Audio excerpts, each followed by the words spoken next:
സന്തോഷമുള്ളവർ കർത്താവിനെ ഒന്ന് സ്തുതിക്കട്ടെ. ആമേൻ, ഹല്ലേലൂയ. നമ്മളെല്ലാവരും ദൈവസന്നിധിയിൽ സന്തോഷത്തോടെയും സമാധാനത്തോടെയും ആയിരിക്കുന്നല്ലോ. ഓർത്ത് സ്തുതിക്കുന്നു. പലവിധമായ വ്യാകുലങ്ങളൊക്കെ നമ്മുടെ മുന്നിലുണ്ടെങ്കിലും നമ്മുടെ വ്യാകുലങ്ങളൊക്കെ മാറ്റുന്ന ഒരു കർത്താവുണ്ട്. ഹല്ലേലൂയ. നമുക്ക് പല ടെൻഷൻസ്, പല പലരും പല നിലയിലാണ് ടെൻഷൻസ്, ഭാരങ്ങൾ ഒക്കെ അനുഭവിക്കുന്നത്. എന്നാൽ സ്തോത്രം, ദൈവസന്നിധിയിൽ വരുമ്പോൾ നമ്മുടെ ഭാരങ്ങളും പ്രയാസങ്ങളും നമ്മുടെ വ്യാകുലതകളെല്ലാം നമ്മൾ മാറ്റിവെക്കുക. അതിനേക്കാൾ ഉപരി കർത്താവ് പറഞ്ഞു തരുന്നുണ്ട്, നിൻ്റെ ഭാരം യഹോവയുടെ മേൽ വച്ചു കൊള്ളുക. ഹല്ലേലൂയ, സ്തോത്രം. നമ്മൾ കർത്താവിനെ ഏൽപ്പിച്ചാൽ മതി. കർത്താവ് വേണ്ടുന്നത് പോലെ എല്ലാ കാര്യങ്ങളും ചെയ്യും. അല്ലേ? Praise God. എത്ര പേര് അത് വിശ്വസിക്കുന്നു? നിൻ്റെ ജീവിതത്തിൽ പ്രശ്നങ്ങളുണ്ടായിരിക്കാം, പ്രതിസന്ധികളുണ്ടായിരിക്കാം, ഒത്തിരി ഭാരങ്ങളുണ്ടായിരിക്കാം. പക്ഷേ നമ്മൾ എത്ര വ്യാകുലപ്പെട്ടാലും എത്ര ഭാരപ്പെട്ടാലും വിഷമങ്ങളോട് ബന്ധത്തിൽ നമ്മൾ വ്യാകുലപ്പെട്ടാലും നമ്മുടെ കർത്താവ് പറയുന്ന പോലെ അതിനോട് ഒട്ടും കൂട്ടാനും പറ്റത്തില്ല. അതുകൊണ്ട് യാതൊരു പ്രയോജനവുമില്ല. നമ്മുടെ ശരീരം ദിവസം ക്ഷീണിക്കത്തേ ഉള്ളൂ. അല്ലേ?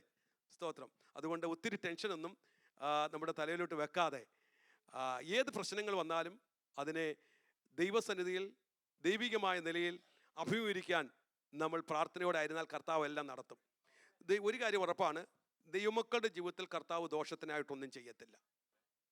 Hello, hallelujah. ചില നഷ്ടങ്ങളോ ചില പ്രശ്നങ്ങളോ ചില മുടക്കങ്ങളോ ഒക്കെ വരുമ്പോൾ നമ്മൾ ചിന്തിക്കും, ഓ ഇത് പ്രശ്നമാണല്ലോ. സ്തോത്രം, ഹല്ലേലൂയ. എന്നാൽ ദൈവം അറിയാതെ ഒന്നും സംഭവിക്കത്തില്ല ജീവിതത്തിൽ.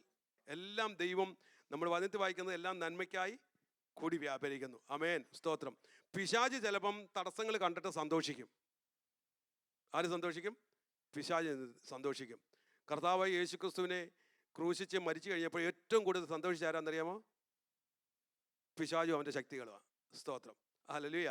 കാരണം അവൻ്റെ ഇഷ്ടം ദൈവഗതത്തിനെതിരാണ്. അവൻ്റെ ഇഷ്ടം ദൈവികമായ നിരൂപണങ്ങൾക്കെതിരാ. ഹല്ലേലൂയ. നമ്മുടെ ജീവിതത്തിൽ എന്തെങ്കിലും തടസ്സങ്ങൾ വരുമ്പോൾ ഹല്ലേലൂയ ആര് സന്തോഷിക്കും? ഓ, പിശാച് പറയും, ഓ രക്ഷപ്പെട്ട്. അവൻ അങ്ങനെ തന്നെ, അല്ലേ? പിശാച് പറയും അവൻ അങ്ങനെ തന്നെ വരണം. ആമേൻ. അങ്ങനെ ആരെങ്കിലും ചിന്തിക്കാറുണ്ടോ? ആരെങ്കിലും കുറിച്ച് അങ്ങനെ ചിന്തിച്ചിട്ടുണ്ടോ?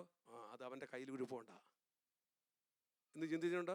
അത് ആ തോട്ടം എവിടുന്നാണ് വരുന്നതെന്ന് അറിയാമോ? ആ തോട്ടം എവിടുന്ന വരുന്നേ? പിശാചിന്നാ വരുന്നത്.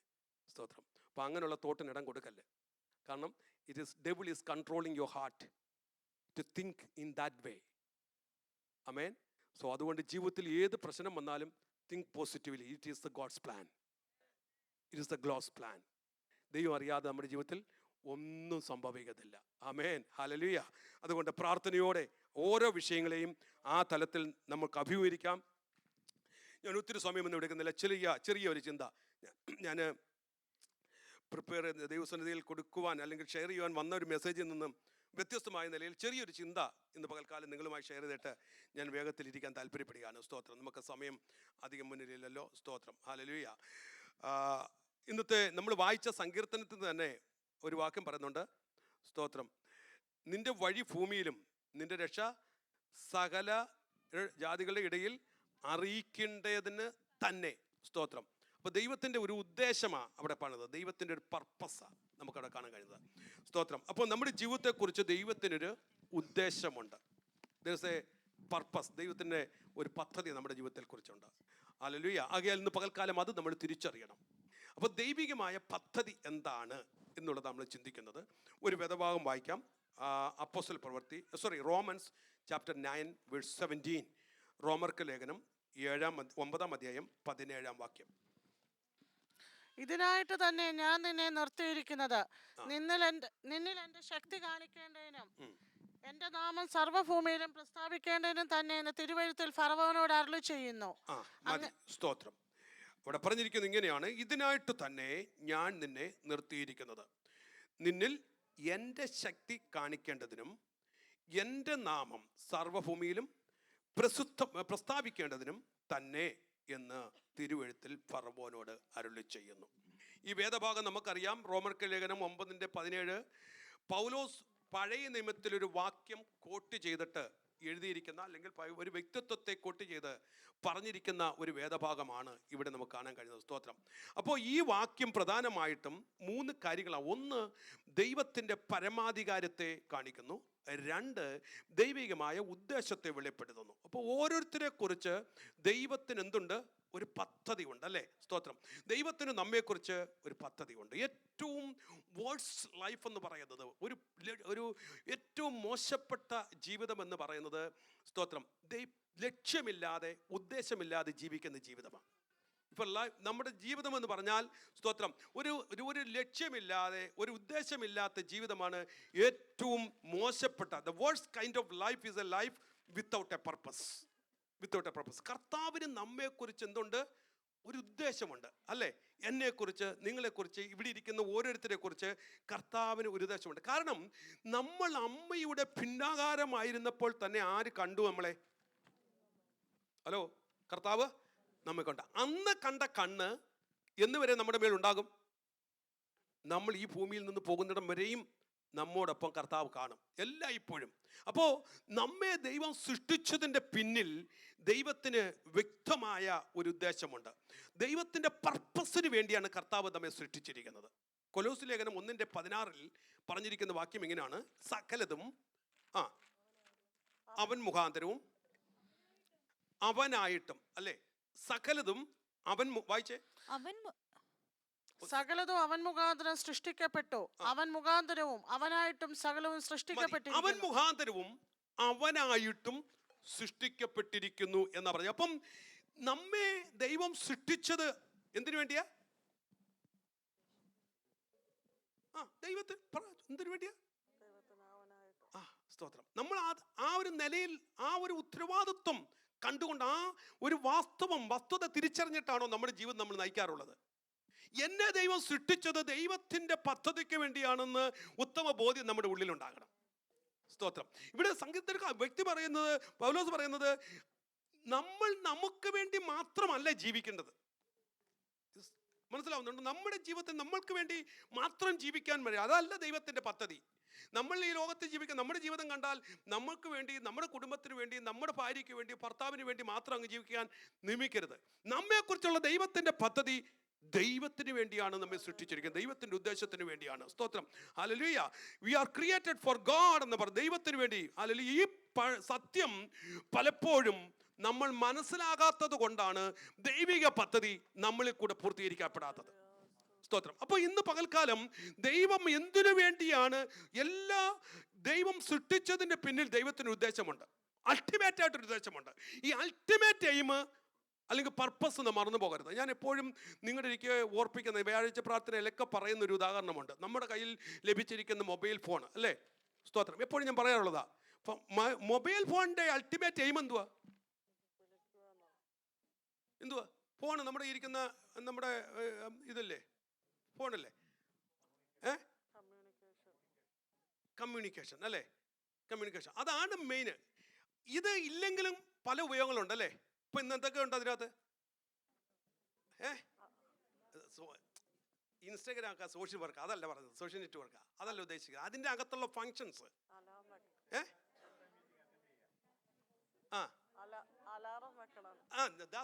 ക്യാമറയുണ്ട്, അലാമുണ്ട്, രാവിലെ എഴുന്നേക്കാത്തവർക്കൊക്കെ എഴുന്നേക്കാൻ വേണ്ടിയുള്ള, അല്ലേ? സ്തോത്രം. അത് കേട്ടിട്ടും കിടന്ന് ഓഫ് ചെയ്തിട്ട് കിടന്ന് ഉറങ്ങുന്ന പാർട്ടികളും ഉണ്ട്, അതും പോട്ടെ. ഓക്കെ, അലാമുണ്ട്, കലണ്ടറുണ്ട്. ഇനി അതിനകത്ത് ഇല്ലാത്ത എന്തുവാ? ഇപ്പം നമുക്ക് ക്യാമറ പോയി, കലണ്ടർ പോയി. നമ്മുടെ പണ്ടൊക്കെ നമ്മൾ കൊണ്ടു കിടക്കുന്നത് ഈ ചെവി വെച്ച് കേൾക്കാൻ വേണ്ടി ഉണ്ടായിരുന്ന ഒരു സാധനം ഉണ്ടായിരുന്നു. 2000-ലൊക്കെ എന്തോ സാധനം, വാക്മൻ. ഇന്ന് വാക്മൻ എന്ന് ചോദിച്ചാൽ ഇവർ വേറെ വല്ലതും പറയും, അവർക്കറിയില്ല എന്താ സാധനമെന്ന്. വല്ലതും അറിയാമോ വാക്മൻ എന്ന് പറഞ്ഞാൽ? അറിയാമോ? ഇല്ല. ഓക്കെ, കാസറ്റൊക്കെ ഇട്ട് ഇങ്ങനെ ചെവിക്കകത്ത് വെച്ചുകൊണ്ട് കിടക്കുന്ന സാധനം. അപ്പോൾ അതൊക്കെ ഉണ്ടായിരുന്നു. ക്യാമറ എല്ലാവരുടെയും ഏറ്റവും അത്യാവശ്യം വലിയൊരു ക്യാമറയല്ലേ? സ്തോത്രം. ഇപ്പോൾ ഇതുണ്ട് എങ്കിൽ പോലും ഇത് വേറെ വേർഷനായത്, പണ്ടത്തെ അല്ല. പണ്ടെന്ന് പറഞ്ഞാൽ കൊടാക്കിൻ്റെ ഫിലിമൊക്കെ ഇട്ട് ഫോട്ടോ എടുത്ത ആരെങ്കിലും ഉണ്ടോ? അപ്പോൾ ഞാൻ പറഞ്ഞത്, ഇതിനെല്ലാം കൂടെ ചേർത്ത് ഇപ്പോൾ ഒറ്റ സാധനമായി. പക്ഷേ ഇതെല്ലാം ഉണ്ടെങ്കിലും ഇതിൻ്റെ ultimate use make A phone call, phone വിളിക്കുക എന്നുള്ളതാ, അല്ലേ? കമ്മ്യൂണിക്കേറ്റ് ചെയ്യുക എന്നുള്ളതാണ്. എന്ന് പറയുന്നത് പോലെയാ നമ്മൾ ഈ ലോകത്തിൽ ജീവിക്കുമ്പോൾ നമുക്കെല്ലാം ദൈവം തന്നിട്ടുണ്ട്. ഭവനമുണ്ട്, വീടുണ്ട്, കാറുണ്ട്, ജോലിയുണ്ട്, ഇതെല്ലാം ഉണ്ട്. ഇതെല്ലാം ഭാര്യയ്ക്ക് വേണ്ടി ജീവിക്കണം, ഭർത്താവിന് വേണ്ടി ജീവിക്കണം, കുഞ്ഞുങ്ങൾക്ക് വേണ്ടി ജീവിക്കണം, സഭയ്ക്ക് വേണ്ടി ജീവിക്കണം, എല്ലാ എല്ലാമുണ്ട്. പക്ഷെ അൾട്ടിമേറ്റ് എയിം നമ്മെ സൃഷ്ടിച്ചിരിക്കുന്നത് ദൈവത്തിന് വേണ്ടി ജീവിക്കാനാണ്. ഈ യാഥാർത്ഥ്യം നമ്മൾ മറന്നു പോകരുത്. ദൈവത്തിന് വേണ്ടിയാണ് നമ്മൾ, ദൈവത്തിൻ്റെ ഉദ്ദേശത്തിന് വേണ്ടിയാണ് ദൈവം നമ്മെ സൃഷ്ടിച്ചിരിക്കുന്നത്. അപ്പോൾ എന്താണ് ദൈവം നമ്മെ സൃഷ്ടിച്ചതിന് പിന്നിൽ ദൈവത്തിൻ്റെ ഉദ്ദേശം? The purpose behind. ഞാൻ 3-4 കാര്യങ്ങൾ പെട്ടെന്ന് കമ്പിവാചകങ്ങളിൽ പറഞ്ഞു നിർത്താം. ഒന്നാമത്തെ ദൈവത്തിൻ്റെ ഉദ്ദേശം, ദൈവം നമ്മെ, ഒരു ദൈവ പൈതലിനെ കുറിച്ച് ദൈവം ആഗ്രഹിക്കുന്ന ഒന്നാമത്തെ കാര്യം നമ്മൾ ദൈവസന്നിധിയിൽ വിശുദ്ധരായി നിൽക്കണമെന്നുള്ളതാണ്. സ്തോത്രം. എഫേസ്യ ലേഖനം 1:4 വായിച്ചേ. നാം തന്റെ സന്നിധിയിൽ വിശുദ്ധരും നിഷ്കളങ്കരും ആകേണ്ടതിന് അവൻ ലോകസ്ഥാപനത്തിന് മുമ്പേ നമ്മെ അവനിൽ തെരഞ്ഞെടുക്കുകയും തിരുഹിതത്തിന്റെ പ്രസാദ പ്രകാരം യേശുക്രിസ്തു മുഖാന്തരം നമ്മെ ദത്തെടുക്കേണ്ടതിന്. മതി ആ ആദ്യത്തെ ഭാഗം മാത്രം ചിന്തിച്ചത്. അവിടെ പറഞ്ഞിരിക്കുന്നു, നാം തന്റെ സന്നിധിയിൽ വിശുദ്ധരും നിഷ്കളങ്കരും ആക്കേണ്ടതിന് കർത്താവ് നമ്മെ തിരഞ്ഞെടുത്തു. ആമേൻ. അപ്പൊ ദൈവം നമ്മെ തെരഞ്ഞെടുത്തത്, ഒന്നാമത്തെ പർപ്പസ് എന്ന് പറയുന്നത് ദൈവസന്നിധിയിൽ ആരായിരിക്കണം? വിശുദ്ധരും നിഷ്കളങ്കരുമായിരിക്കണം. ദൈവം തെരഞ്ഞെടുത്തതിൻ്റെ ഒന്നാമത്തെ ഉദ്ദേശം ഞാൻ വിശദീകരിക്കുന്നില്ല. സ്തോത്രം. അപ്പോൾ വ്യക്തമായി നമ്മെ മനസ്സിലാക്കണം, ഞാൻ ദൈവത്തിൻ്റെ ഉദ്ദേശം, എന്നെക്കുറിച്ചുള്ള ദൈവിക പദ്ധതി എന്ന് പറയുന്നത് ദൈവസന്നിധിയിൽ ബ്ലെയിംലെസ് ആൻഡ് ഹോളി ആയിരിക്കണം എന്നുള്ളതാണ്. Okay, what is the first purpose? എന്തോ ഏഞ്ചല്? ബ്ലെയിംലെസ് ആൻഡ് ഹോളി അല്ലേ? ദൈവസന്നിധിയിൽ വിശുദ്ധരും നിഷ്കളങ്കരുമായിരിക്കണം എന്നുള്ളതാണ്, സ്തോത്രം, ദൈവം നമ്മെക്കുറിച്ച് ആഗ്രഹിക്കുന്ന ഒന്നാമത്തെ ദൈവിക പദ്ധതി. ഓക്കെ, സ്തോത്രം. അപ്പോൾ രണ്ടാമത്തെ കാര്യം നമ്മൾ വായിച്ച വേദഭാഗങ്ങളുണ്ട്. രണ്ടാമത്തെ കാര്യം, എൻ്റെ നാമം, അവിടെ പറഞ്ഞിരിക്കുന്ന വാക്യം എന്താ? എൻ്റെ നാമം. ഒന്നാമത് ഇതിനായിട്ട് തന്നെ ഞാൻ നിന്നെ നിർത്തിയിരിക്കുന്നു, നിന്നിൽ എൻ്റെ ശക്തി, നിന്നിൽ എൻ്റെ ശക്തി കാണിക്കേണ്ടതിനും. നിന്നിൽ എൻ്റെ ശക്തി കാണിക്കേണ്ടതിന്. സ്തോത്രം. പറവാനുള്ള ബന്ധത്തിലാണെങ്കിൽ പോലും ഇവിടെ പൗലോസ് പറയുക, ദൈവത്തിൻ്റെ ശക്തി എവിടെ കാണിക്കണം? ലോകത്തിൽ കാണിക്കുന്ന. അതിനാരെയാ ദൈവം തിരഞ്ഞെടുത്തിരിക്കുന്നത്? നമ്മെ കൂടെയാ ദൈവത്തിൻ്റെ ശക്തി ലോകത്തിന് കർത്താവ് വെളിപ്പെടുത്തുന്നത്. ജീവനുള്ള ദൈവമുണ്ടെന്ന് സമൂഹം, ദേശം അറിയുന്നത് നമ്മളെ കൂടിയാ, നമ്മുടെ സാക്ഷ്യമാണ്. സ്തോത്രം. ദൈവത്തിന് ഉദ്ദേശം എന്ന് പറഞ്ഞാൽ ദൈവത്തിന്റെ ശക്തി നമ്മിൽ കൂടി വെളിപ്പെടുത്തണം അല്ലേ? സ്തോത്രം. 2 ദിനവൃത്താന്തം 16:9 വായിച്ചേ. യഹോവയുടെ കണ്ണ് തങ്ങൾ ഏകാഗ്രത ചിത്തന്മാരായിരിക്കുന്നവർക്ക് വേണ്ടി തന്നെത്താൻ ബലവാനെന്ന് കാണിക്കേണ്ടതിന് ഭൂമിയിൽ എല്ലായിടവും ഊടാടിക്കൊണ്ടിരിക്കുന്നു. തന്നെത്താൻ ബലവാനെന്ന് കാണിക്കേണ്ടതിന്. കണ്ടോ? അപ്പൊ ദൈവത്തിന്റെ പദ്ധതി നമ്മളിൽ കൂടെ ദൈവത്തിന്റെ ബലം ഭൂമിയിൽ വെളിപ്പെടുത്തണം. തന്നെത്താൻ ബലവാനെന്ന് കാണിക്കേണ്ടതിന് ദൈവം ഓരോരുത്തരും നോക്കിക്കൊണ്ടിരിക്കുക. ആരാണ് വിശുദ്ധന്മാരായി നിഷ്കളങ്കരായി നിൽക്കുന്നത് കർത്താവിന് വേണ്ടി? അവരിൽ കൂടെ ദൈവം തന്റെ മഹത്വം ഭൂമിയിൽ വെളിപ്പെടുത്തും. ആമേൻ. ദൈവസന്നിധിയിൽ സമർപ്പിക്കപ്പെട്ട ഒരു ദൈവപൈതൽ കൂടെ ദൈവം തന്റെ മഹത്വം വെളിപ്പെടുത്തും, ദൈവം തന്റെ ശക്തി വെളിപ്പെടുത്തും. ഇതിനകത്ത് നമ്മൾ ഇരിക്കുമ്പോൾ അല്ല, ഇന്ന് പകൽക്കാലം ദൈവത്തിന്റെ ശക്തി നമ്മളിൽ കൂടെ ലോകത്തിന് വെളിപ്പെടുത്തുവാൻ ദൈവത്തിന് പർപ്പസ് ഉണ്ട്. രണ്ടാമത്തെ ഉദ്ദേശം, തന്റെ ശക്തി നമ്മിൽ കൂടെ വെളിപ്പെടുത്തണം. മൂന്നാമത്തെ കാര്യം, തന്റെ നാമം ഭൂമിയിലൊക്കെയും പ്രസ്താവിക്കപ്പെടേണ്ടതിന്. സ്തോത്രം. അതാണ് നമ്മൾ വായിച്ചത്, തന്റെ നാമം. അപ്പൊ ഈ കർത്താവിന് വേണമെങ്കിൽ ഒറ്റ നിമിഷം കൊണ്ട് ലോകത്തെ മുഴുവൻ സുവിശേഷീകരിക്കാം. പക്ഷെ കർത്താവിന്റെ ഉദ്ദേശം അതല്ല. നമ്മളിൽ കൂടെ ചെയ്യേണ്ട ഉത്തരവാദിത്വം കർത്താവ് ഏൽപ്പിച്ചിരിക്കുക. ലോകത്തിൽ ദൈവത്തിന്റെ നാമം പ്രസിദ്ധമാകുന്നത് നമ്മളിൽ കൂടിയാ. ഈ യാഥാർത്ഥ്യം നമ്മൾ തിരിച്ചറിയണം. എന്തിനു വേണ്ടിയാ നമ്മെ വിളിച്ചിരിക്കുന്നത് എന്ന് പത്രോസ് തന്റെ ലേഖനത്തിൽ വ്യക്തമായി പറയുന്നുണ്ട്. സ്തോത്രം. 1 പത്രോസ് 2:9 നിങ്ങളോ അന്ധകാരത്തിൽ നിന്ന് തന്റെ അത്ഭുത പ്രകാശത്തിലേക്ക് നിങ്ങളെ വിളിച്ചവന്റെ സൽഗുണങ്ങളെ ഘോഷിപ്പാൻ തക്കവണ്ണം തെരഞ്ഞെടുക്കപ്പെട്ട ഒരു ജാതിയും രാജകീയ പുരോഹിത വർഗവും വിശുദ്ധ വംശവും സ്വന്തം ജനവുമാകുന്നു. മതി. സ്തോത്രം. അവിടെ മനസ്സിലാക്കണമേ, നമ്മെ എന്തിനു വേണ്ടിയാ കർത്താവ് വിളിച്ചിരിക്കുന്നത്? എന്താണ് കർത്താവിന്റെ പദ്ധതി? ഭൂമിയിലൊക്കെയും ദൈവത്തിന്റെ നാമം പ്രസിദ്ധമാകേണ്ടതിന് അന്ധകാരത്തിൽ നമ്മെ വിളിച്ചിരിക്കുക അത്ഭുത പ്രകാശത്തിലേക്ക്. എന്തിനു വേണ്ടി? അവന്റെ നാമം ഭൂമിയിലൊക്കെയും പ്രസിദ്ധമാകേണ്ടതിന്. ഇന്ന് പകൽക്കാലം നമ്മെ കുറിച്ചുള്ള ദൈവത്തിന്റെ ഉദ്ദേശം മനസ്സിലാകുന്നുണ്ടോ? നമ്മൾ എത്ര പേർ ആ കാര്യത്തിൽ ഉത്തരവാദിത്തോടെ ചിന്തിക്കാറുണ്ട്? കർത്താവിന്റെ നാമം എന്നിൽ കൂടെ ഈ ഭൂമിയിൽ അറിയണം, എൻ്റെ വായിൽ കൂടെ മറ്റുള്ളവർ കർത്താവിനെ കുറിച്ച് അറിയണമെന്ന് എത്ര പേര് ഒരു തീരുമാനമെടുത്തിട്ടുണ്ട്? നമ്മളിൽ കൂടെ അങ്ങനെ ഒരു കാര്യം സംഭവിക്കാറുണ്ടോ? കർത്താവ് നമ്മെ വിളിച്ചിരിക്കുന്നത് മറ്റുള്ളവരിലേക്ക് പ്രകാശം എത്തിക്കാനാ, അല്ല? അപ്പൊ ദൈവത്തിന്റെ ഉദ്ദേശം നമ്മൾ തിരിച്ചറിയണം. ഇനി എങ്ങനെയാണ് how we can find God's purpose about our life? നമ്മുടെ ജീവിതത്തെക്കുറിച്ചുള്ള ദൈവത്തിന്റെ ഉദ്ദേശം എങ്ങനെയാണ് നമുക്ക് തിരിച്ചറിയാൻ കഴിയുന്നത്? എങ്ങനെയാണ് നമുക്ക് മനസ്സിലാക്കാൻ കഴിയുന്നത്? സ്തോത്രം. നമുക്കത് മനസ്സിലാക്കാൻ കഴിയണമെങ്കിൽ, അല്ലെങ്കിൽ ദൈവിക പദ്ധതികൾ മനസ്സിലാക്കണമെങ്കിൽ നമ്മൾ 2-3 കാര്യങ്ങൾ ചെയ്തേ പറ്റത്തുള്ളൂ. അതാണ് എബ്രായ ലേഖനം, സ്തോത്രം, അതിൻ്റെ 12:2 പറഞ്ഞിരിക്കുന്നത്. എബ്രായ ലേഖനം 12:2. How we can find the God's purpose about our life? വിശ്വാസത്തിന്റെ നായകനും പൂർത്തി വരുത്തുന്നവനുമായ യേശുവിനെ നോക്കുക. തന്റെ മുമ്പിൽ വെച്ചിരുന്ന സന്തോഷമോർത്ത് അവൻ അപമാനം അലക്ഷ്യമാക്കി ക്രൂശിനെ സഹിക്കുകയും ദൈവസിംഹാസനത്തിന്റെ വലത്തുഭാഗത്ത് ഇരിക്കുകയും ചെയ്തു. നിങ്ങളുടെ ഉള്ളിൽ ക്ഷീണിച്ചു മടുക്കാതിരിപ്പാൻ പാപികളാൽ തനിക്ക് നേരിട്ട് ഇങ്ങനെയുള്ള വിരോധം സഹിച്ചവനെ ധ്യാനിച്ചു കൊള്ളുവിൻ. ഒന്നാമത്തെ കാര്യം ഇവിടെ പറഞ്ഞിരിക്കുന്നത്, നമ്മൾ ത്യജിക്കാൻ തയ്യാറാകണം. നമ്മൾ ത്യജിക്കാൻ തയ്യാറാകുമ്പോഴാണ് ദൈവത്തിൻ്റെ പദ്ധതി നമുക്ക് മനസ്സിലാക്കാൻ കഴിയുന്നത്. നമ്മൾ ദൈവം ആഗ്രഹിക്കുന്ന നിലയിൽ നാം ആയിത്തീരണമെങ്കിൽ, ദൈവത്തിൻ്റെ ഉദ്ദേശത്തിനനുസരിച്ച് നമ്മുടെ ജീവിതം ആയിത്തീരണമെങ്കിൽ, നമ്മൾ വിട്ടുകളയാൻ, വേണ്ട എന്ന് വെക്കാൻ, ചിലത് ഉപേക്ഷിക്കാൻ നാം തയ്യാറാകുമ്പോൾ മാത്രമാണ് ദൈവത്തിൻ്റെ പദ്ധതി നമുക്ക് മനസ്സിലാക്കാൻ കഴിയുന്നത്. സ്തോത്രം, ഹല്ലേലൂയ. നമ്മൾ അവിടെ പറഞ്ഞിരിക്കുന്നത്, അവൻ അവമാനം അലക്ഷ്യമാക്കി ക്രൂശിനെ സഹിച്ചു എന്നാണ് പറഞ്ഞിരിക്കുന്നത്. സ്തോത്രം. അപ്പോൾ തൻ്റെ മുന്നിൽ വെച്ചിരിക്കുന്ന സന്തോഷം ഓർത്ത് ചിലതിനെ വേണ്ട എന്ന് വെച്ചു. അത് തന്നെ മോശയുടെ ജീവിതം നമുക്ക് കാണാൻ കഴിയുന്നത്. എബ്രായ ലേഖനം 11 വരുമ്പോൾ അതിന്റെ 24 വാക്യത്തിലാണ് തോന്നുന്നു മോശയെ കുറിച്ച് പറയുന്നുണ്ട്. എന്താ? വിശ്വാസത്താൽ മോശ താൻ വളർന്നപ്പോൾ പാപത്തിന്റെ തൽക്കാല ഭോഗത്തെക്കാളും ദൈവജനത്തോടു കൂടെ കഷ്ടം അനുഭവിക്കുന്നത് തെരഞ്ഞെടുത്തു. കണ്ടോ? അപ്പോ ഇവിടെ ഒരു തെരഞ്ഞെടുപ്പാണ്. അപ്പോൾ ദൈവത്തിന്റെ പദ്ധതി വ്യക്തമായി മനസ്സിലാക്കണമെങ്കിൽ നമ്മൾ ചെയ്യേണ്ടത്, ഒന്നാമത്തെ കാര്യം, ചിലതൊക്കെ ത്യജിക്കണം. അവിടെ പറഞ്ഞിരിക്കുന്നത് പാപത്തിന്റെ തൽക്കാല ഭോഗത്തെക്കാൾ ദൈവജനത്തോടു കൂടെ കഷ്ടം അനുഭവിക്കുന്നത് തിരഞ്ഞെടുത്തു. മോശയെ കുറിച്ച് അറിയാം, അവന് എല്ലാ സൗകര്യങ്ങളും ജീവിതത്തിൽ ഉണ്ടായിരുന്നു. അവന് ജീവിക്കാനുള്ള എല്ലാ സൗകര്യം കൊട്ടാരത്തിനകത്ത്, അല്ലേ? കൊട്ടാരത്തിനകത്ത് ജീവിക്കുന്ന മോശയെ കുറിച്ച് നമുക്കറിയാം. എവറിത്തിങ് ഇസ് ദെയർ, അല്ലേ? ജീവിതത്തിലുള്ള എല്ലാ ഒരു കൊട്ടാര സൗകര്യം, ജീവിത അനുഭവം നമുക്ക് കിട്ടിയെങ്കിൽ നമ്മൾ അവിടെ വിടുവോ? ദൈവം ഒരുക്കി തന്നതാന്ന് പറയാം, അല്ലേ? ഇറ്റ്സ് എ ഗോഡ്സ് പ്രൊവിഷൻ എന്ന് പറഞ്ഞ് നമ്മൾ ഒന്നുകൂടെ സുഖത്തോടെ കൊട്ടാരത്തിനകത്ത് കഴിയും. എന്നാൽ മോശ അതല്ല ചെയ്തേ. തൻ്റെ ജനത്തോടുള്ള അവസ്ഥകളെ ഓർത്തപ്പോൾ, ദൈവത്തിൻ്റെ ഉദ്ദേശം അവൻ തിരിച്ചറിഞ്ഞപ്പോൾ അവൻ ചെയ്തൊരു കാര്യമുണ്ട്. സ്തോത്രം, തൽക്കാല ഭോഗം. അപ്പം ഈ കാണപ്പെടുന്നതെല്ലാം എന്താണ്? തൽക്കാല ഭോഗമാണ്, തൽക്കാലത്തേക്കുള്ളതാണ്. Everything is temporary. ഹല്ലേലൂയ. ഇതൊന്നും പെർമനന്റ് അല്ല, താൽക്കാലികമായിട്ടുള്ളതാണ്.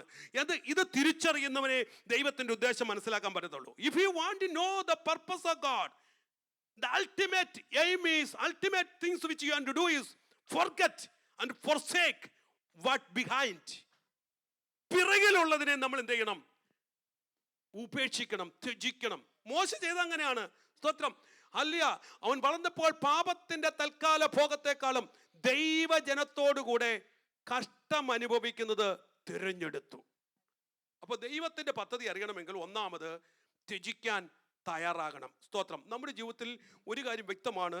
ജീവിതത്തിൽ ഇന്ന് രാവിലെ, സ്തോത്രം, ജസ്റ്റിൻ പ്രസംഗിച്ചപ്പോൾ ഇവിടെ ഞാൻ അവിടെ നിന്നോട് ചിന്തിക്കാറുണ്ട്, ദൈവസഭയ്ക്ക് വേണ്ടുന്ന ആവശ്യമുള്ള മെസ്സേജ് 2 നിലകളിൽ നമുക്ക് ഇവിടെ വചനം കേട്ടിട്ട് വചനം ഇല്ല എന്ന് പറഞ്ഞ് ആരും നരകത്തിൽ പോകുന്ന എനിക്ക് തോന്നുന്നില്ല. ഞാൻ പറഞ്ഞു മനസ്സിലായോ? ഇത് ഏറ്റെടുക്കാതെ നരകത്തിൽ പോകുന്നെങ്കിലേ ഉള്ളൂ. സ്തോത്രം. എത്ര കേട്ടിട്ടും ഏറ്റെടുത്തില്ലെങ്കിലുള്ളതാണ് പരാജയം. നമ്മൾക്ക് കേൾക്കുന്ന രൂപാന്തരപ്പെടുവാനുള്ളവർക്ക്, അല്ല ജീവിതത്തിൽ അനുഗ്രഹം പ്രാപിക്കാനുള്ളവർക്ക്, ലക്ഷ്യം മനസ്സിലാക്കുന്നവർക്ക് എല്ലാം ആവശ്യമായ ദൈവിക വചനം നമുക്ക് ഓരോ ദിവസവും വിവിധ നിലകളിൽ കേൾക്കുന്നുണ്ട്. സ്തോത്രം. അപ്പോൾ ജസ്റ്റ് പറഞ്ഞതുപോലെ ഒരു ചേഞ്ചാണ് നമുക്ക് ആവശ്യം. ഒരു ചേഞ്ച് വരാത്തൊരു ക്രിസ്തീയ ജീവിതമല്ല. നമ്മുടെ ക്രിസ്തീയ ലൈഫ് ആരംഭിക്കുന്നത് ഒരു ചേഞ്ചിൽ കൂടിയാണ്. ചിലതിനെ ഉപേക്ഷിച്ചുകൊണ്ടാണ്, ചിലത് ത്യജിച്ചുകൊണ്ടാണ് ഒരു ക്രിസ്ത്യൻ ലൈഫ് ആക്കുന്നത്. ഒരു കാര്യം ഉറപ്പാണ്, സ്തോത്രം, ത്യജിക്കാത്ത ഒരു ക്രിസ്തീയ ജീവിതമല്ല. ഉപേക്ഷിക്കാത്ത ഒരു ക്രിസ്തീയ ജീവിതം ഒത്തിരി പേര് ഇറങ്ങിയിട്ടുണ്ട്, തിരിച്ചിട്ടുണ്ട്. അതുകൊണ്ടുള്ള പരാജയം, സ്തോത്രം, വ്യക്തമായ ദൈവവുമായിട്ടുള്ള എൻകൗണ്ടറിങ് ഇല്ലാത്തത് കൊണ്ടാ, വെളിപ്പാടില്ലാത്തത് കൊണ്ടാ ഇതൊക്കെ പോഷത്വമായി തോന്നുന്നത്. ഈ കഴിഞ്ഞ ദിവസം യൂട്യൂബിൽ, സ്തോത്രം, ഒരു നിങ്ങൾ കേട്ടിട്ടുണ്ടോ? എക്സ്പെന്തിക്കോസ്റ്റൽ. എനിക്ക് കഷ്ടം തോന്നി ആ പ്രിയ സഹോദരനെ കണ്ടിട്ട്. സ്തോത്രം, പെന്തിക്കോസ്റ്റ് നിന്നിട്ട് പിന്മാറ്റത്തിൽ പോയി നിരീശ്വരായി പോയ ഒരു മനുഷ്യൻ. വാസ്തവത്തിൽ ദൈവത്തിന്റെ വചനം എന്താ പറഞ്ഞിരിക്കുന്നത്? ഇത് അവന് പോഷത്വമാണ്, വെളിപ്പാടില്ലാത്തത് കൊണ്ടാ. പൗലോസ് കൊരിന്ത്യ ലേഖനത്തിൽ വ്യക്തമായി പറയുന്നുണ്ട്, സ്തോത്രം, ക്രൂശിന്റെ വചനം മറ്റുള്ളവർക്ക് പോഷത്വമാ, നശിച്ച പോഷത്വമാ. ഇതവനെ കൊണ്ട് ദഹിക്കത്തില്ല, കാരണം വെളിപ്പാട് കിട്ടിയിട്ടില്ല. സോറി, അവന്റെ ആ വെളിപ്പാടില്ലാത്തത് കൊണ്ടാണ്. അതുകൊണ്ടാണ് നമ്മുടെ കുഞ്ഞുങ്ങളോട് നമ്മൾ പറയുന്നത്, സ്തോത്രം, ഇതൊക്കെ ചിന്തിക്കുമ്പോൾ ഇതൊക്കെ മനസ്സിലാക്കണമെങ്കിൽ വി നീഡ് എ റെവലേഷൻ. ആ വെളിപ്പാടുണ്ടെങ്കിലേ സത്യമാണെന്ന് തിരിച്ചറിയത്തുള്ളൂ. ഇല്ലെങ്കിൽ ഇതൊക്കെ പോഷത്വമായി തോന്നും. ഇതിനൊക്കെ ക്വസ്റ്റ്യൻ ചെയ്യും. അവനിവിടുന്നോട് ചോദിക്കുന്ന ചോദ്യങ്ങൾ കേട്ടിട്ട് എനിക്ക് രസകരമായിട്ട് തോന്നി. അവനോട് സഹതാപമാണ് എനിക്ക് തോന്നിയത്. കാരണം ആ വെളിപ്പാടില്ലല്ലോ. ഇത്രയും നാൾ 29 വയസ്സ് വരെ പെന്തക്കോസ്ത് ജീവിച്ചെന്നാ പറഞ്ഞത്. എന്തോ ലഭിച്ചത് അവന്, വെളിപ്പാട് കിട്ടിയിട്ടില്ല. ഞാൻ പറയട്ടെ, 29 അല്ല 69 വർഷം ഇതിനകത്ത് ജീവിച്ചാലും ദൈവികമായ വെളിപ്പാട് കിട്ടിയിട്ടില്ലെങ്കിൽ ഇതൊക്കെയും പോഷത്വമാണ്. സ്തോത്രം, ഹല്ലേലൂയ. അതുകൊണ്ടാണ് ലോകത്തിന് മനസ്സിലാക്കാൻ കഴിയാത്ത ദൈവത്തിന്റെ വചനം നമുക്ക് മനസ്സിലാക്കാൻ ദൈവത്തിന് കൃപ നൽകി. ആമേൻ. അതുകൊണ്ട് സ്തോത്രം, ഇത് പോഷത്വമല്ല. ഞാൻ പറഞ്ഞു വന്നത്, ചേഞ്ച് ഇല്ലാത്തൊരു ക്രിസ്തീയ ജീവിതം ഇനി എത്ര നാൾ ജീവിച്ചാലും ക്രിസ്തീയ ജീവിതമാകത്തില്ല. ഇനി പെന്തക്കോസ് വളർന്നതുകൊണ്ടോ പെന്തക്കോസ് ജനിച്ചത് കൊണ്ടോ ഹല്ലേലൂയ ജീവിതത്തിൽ രൂപാന്തരം വന്നില്ലെങ്കിൽ ദൈവത്തിന്റെ ഉദ്ദേശം നമുക്ക് മനസ്സിലാക്കാൻ പറ്റത്തില്ല. ഞാൻ സമയം മുന്നോട്ട് പോവുകയാണ്. സ്തോത്രം. അപ്പോൾ ഒന്നാമത്തെ കാര്യം, ത്യജിക്കാൻ തയ്യാറാകണം. രണ്ടാമത്, സ്തോത്രം, നമ്മൾ ചെയ്യേണ്ടത് വ്യാപാരം ചെയ്യാൻ, കർത്താവ് തന്നിരിക്കുന്ന കൃപകൾ വ്യാപാരം ചെയ്യാൻ, ദൈവത്തിന്റെ ഉദ്ദേശം തിരിച്ചറിയണം. സ്തോത്രം. ഇന്ന് പകൽക്കാലം ഞാൻ വാക്കുകളെ വിരമിക്കുകയാണ്. നമ്മളെക്കുറിച്ചുള്ള ദൈവത്തിന്റെ പദ്ധതി എന്താണ്? ദൈവിക ഉദ്ദേശം എന്താണ്? ദൈവത്തിന്റെ ഉദ്ദേശം വ്യക്തമായി നമ്മൾ തിരിച്ചറിയണം. ദാവീദിനെ കുറിച്ച്, സ്തോത്രം, താൻ പറഞ്ഞിരിക്കുന്ന ഒരു കാര്യമുണ്ട്. അപ്പോസ്തലപ്രവൃത്തി 13-ാം അധ്യായം 36-ാം വാക്യം കൂടെ വായിച്ചു നിർത്താം. 13:36. ദാവീദ് തന്റെ മതി തന്റെ തലമുറയിൽ ദൈവത്തിന്റെ ആലോചന, ദൈവത്തിന്റെ പർപ്പസിന് അനുസരിച്ച് ശുശ്രൂഷ ചെയ്തു, എന്നിട്ട് നിദ്ര പ്രാപിച്ചു. ഇന്ന് പകൽക്കാലം എന്നെക്കുറിച്ചും നിങ്ങളെക്കുറിച്ചും ഈ ഭൂമിയിൽ കർത്താവ് എന്തുദ്ദേശിച്ചിട്ടുണ്ടോ ആ ഉദ്ദേശത്തിന്റെ പൂർത്തീകരണം വരാതെ ഈ ലോകം വിട്ടു പോകല്ല. ദാവീദിനെ കുറിച്ച് കർത്താവ് പറഞ്ഞത്, ആ വാക്യം ഒന്നുകൂടെ വായിച്ചേ. ദാവീദ് തന്റെ തലമുറയിൽ ദൈവത്തിന്റെ ആലോചനയ്ക്ക് ശുശ്രൂഷ ചെയ്ത ശേഷം നിദ്ര പ്രാപിച്ച് തന്റെ പിതാക്കന്മാരോട് ചേർന്നു. കണ്ണുകൾ ഒരു നിമിഷം അടയട്ടെ. ഇന്ന് പകൽക്കാലം ദൈവത്തിന്റെ പർപ്പസ് തിരിച്ചറിയാതെ എങ്ങനെയെങ്കിലും ഈ ലോകത്ത് ജീവിച്ചിട്ട് ഇവിടം വിട്ട് പോകരുത് പ്രിയ സഹോദരങ്ങളെ. അല്ല, തൻ്റെ തലമുറയിൽ എന്നെയും നിങ്ങളെയും ഏൽപ്പിച്ച ഈ കാലഘട്ടത്തിൽ പിതാക്കന്മാരുടെ കാലത്ത് അവർ ചെയ്യേണ്ട ശുശ്രൂഷകൾ അവർ ചെയ്തു, നിത്യതയിൽ അവർ പ്രവേശിച്ചെങ്കിൽ എന്നെക്കുറിച്ചും നിങ്ങളെക്കുറിച്ചുമുള്ള ദൈവത്തിന്റെ ഉദ്ദേശം വ്യക്തമായി തിരിച്ചറിഞ്ഞ് കർത്താവിന്റെ ശുശ്രൂഷ ചെയ്ത് നിത്യതയിൽ പ്രവേശിക്കാൻ എത്ര പേര് ഇന്ന് പകൽക്കാലം തിരിച്ചറിയും? അങ്ങനെ ചെയ്യണമെങ്കിൽ ദൈവത്തിന്റെ പർപ്പസ് അറിയണം, ദൈവത്തിന്റെ ഉദ്ദേശം അറിയണം. എല്ലാ കണ്ണുകളും ദൈവത്തിൽ അടയട്ടെ. കർത്താവേ, ഇന്ന് പകൽക്കാലം ദൈവിക പദ്ധതി ഒന്ന് തിരിച്ചറിയാൻ, എന്നെക്കുറിച്ചുള്ള എൻ്റെ ജീവിതം എങ്ങനെയെങ്കിലും ഈ ലോകത്തിൽ ജീവിച്ച് ഈ സുഖത്തോടെ സൗകര്യങ്ങൾ അനുഭവിച്ച് ജീവിതം അവസാനിപ്പിക്കാനല്ല, എൻ്റെ ജീവിതത്തിൽ ദൈവത്തിൻ്റെ പർപ്പസ്, ദൈവികമായ ഉദ്ദേശം വ്യക്തമായി തിരിച്ചറിഞ്ഞുകൊണ്ട് എൻ്റെ തലമുറയിൽ കർത്താവിൻ്റെ സേവ ചെയ്യാൻ, കർത്താവിന് വേണ്ടി ജീവിപ്പാൻ, അങ്ങനെ ഒരു നിത്യ അവസാനം വന്ന് സ്വർഗത്തിൽ പിതാക്കന്മാരോട് ചേരുവാൻ അങ്ങ് ഞങ്ങളെ സഹായിക്കണമെന്ന് ഇന്ന് പകൽക്കാലം എത്ര പേര് പ്രാർത്ഥിക്കും. കർത്താവേ, ഇന്ന് ജീവിതത്തിൽ ഇന്ന് വരെയും ഒരു ദൈവികമായ പർപ്പസിനെ കുറിച്ച് ചിന്തിച്ചിട്ടില്ലെങ്കിൽ, ദൈവിക ഉദ്ദേശം നിങ്ങൾ ചിന്തിച്ചിട്ടില്ലെങ്കിൽ, ഇന്ന് പകൽക്കാലം എത്ര പേര് ദൈവത്തോട് പറയും, കർത്താവേ, ദൈവത്തിൻ്റെ വ്യക്തമായ ഉദ്ദേശം എന്നെ കൂടെ ഒന്ന് വെളിപ്പെടണേ, എൻ്റെ കുടുംബത്തിൽ എൻ്റെ തലമുറയിൽ കൂടെ ആ ദൈവിക പദ്ധതി നിറവേണേ. ഇന്ന് പകൽക്കാലം അങ്ങനെ ആഗ്രഹിക്കുന്നവർ ആ കരങ്ങളൊന്ന് ഉയർത്തിയേ. സ്വർഗത്തിലെ കർത്താവേ, ഞാൻ കഴിഞ്ഞ നാളുകളിൽ ജീവിച്ചു, എന്നാൽ വ്യക്തമായി എന്നെക്കുറിച്ചുള്ള, എൻ്റെ കുടുംബത്തെക്കുറിച്ചുള്ള, എൻ്റെ ജീവിതത്തെക്കുറിച്ചുള്ള, എൻ്റെ തലമുറയെക്കുറിച്ചുള്ള ഉദ്ദേശം തിരിച്ചറിഞ്ഞ് എൻ്റെ തലമുറയിൽ അങ്ങയ്ക്ക് വേണ്ടി നിൽപ്പാൻ വിശ്വസ്തയോടെ നിൽപ്പാൻ, വിശുദ്ധിയോടെ നിൽപ്പാൻ, നിഷ്കളങ്കയോടെ നിൽപ്പാൻ, ചിലതിനൊക്കെ വേണ്ട എന്ന് വെച്ച് നിത്യതയ്ക്ക് വേണ്ടി ഒരുങ്ങുവാൻ ഞങ്ങളെ സഹായിക്കണമേ.